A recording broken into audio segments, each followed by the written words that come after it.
சுதர்சனனின் வாரிசுகளான ஸ்ரீ ராமனும் லக்ஷ்மணனும் வசந்த நவராத்திரி பூஜையை செய்து சீதையை கண்டுபிடிப்பதில் அவளது அருளை பெற்றனர்.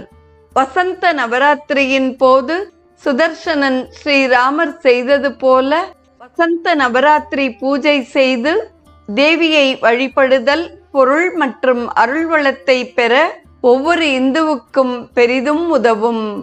அன்னை பராசக்தியின் அருளின்றி எதையும் அடைய முடியாது. எனவே அவளது புகழ்பாடி அவளது பெயரையும் மந்திரத்தையும் உச்சரியுங்கள். அவளது உருவத்தை தியானியுங்கள், பூஜை செய்யுங்கள், பிரார்த்தனை செய்து அவளது அருளையும் ஆசியையும் பெறுங்கள். அன்னை பராசக்தி அனைத்து தெய்வ சம்பத்துகளையும் உங்களுக்கு அருள்வாளாக என்று வசந்த நவராத்திரி குறித்த தனது உரையை நிறைவு செய்கிறார். தொடரும் நிகழ்வு